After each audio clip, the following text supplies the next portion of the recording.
Okay, the fourth of our runners warm-ups here, again provided by one of my peers who took this for one of our sessions, so thank you again for sharing with us. This one's starting at almost a jogging level, so if the weather dictates or injuries dictate, you might have needed to walk or get moving slowly first. In our group, typically people come at slightly different times, so people might start slowly jogging around the pitches just to get themselves a little bit warm, particularly on those cold days instead of standing around. So we're going to start off with a jog. As per normal for these sessions, I would normally do this over at 25 metres or so, quarter of the length of a pitch.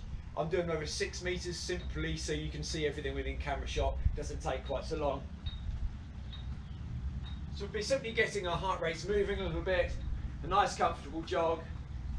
Get the group to think about their technique, think about the head up, think about the arms coming from the pocket area to the shoulder area. It doesn't need to be a big action, doesn't need to be this, but just keep alignment and not flapping about.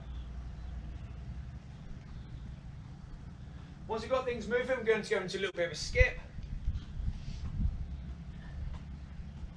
And then encourage on the second part to it to perhaps have a bit of height, increased height, almost a cherry picker.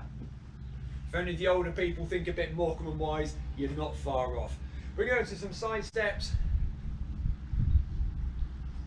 Nice and light on toes.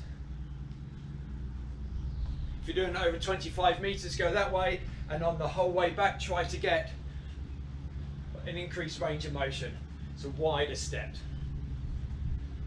The next one is a grapevine. This one may cause you as the coach a bit of amusement. Think 80s aerobics classes. Think people falling over all over the place. So we're mobilising our hips more, foot in front, foot behind. Personally, if I'm coaching and people get it wrong, I'll encourage. If there's movement and rotation of hip going and there's a bit of fun and smiling, then we're having it. We're going to move from there to backwards jogging. Make sure you look behind you. Takes a bit of extra supervising this part. Again, can be a little bit humorous. Just get folks to watch out. You'd probably do 25 metres there and back again. We're going to move on to heel flick. Hands on our glutes, flick up behind.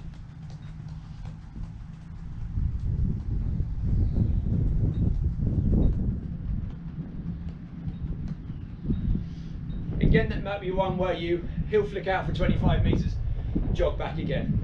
The next one is called a hacky sack. I'm going to show you from the front because it's an important part.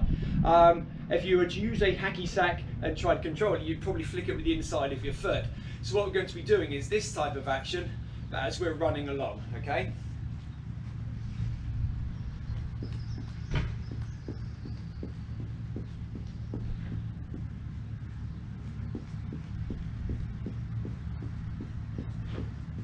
It has similar benefits to the open gate and closed gate idea.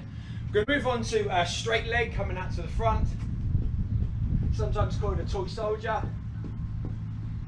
Again, probably 25 metres.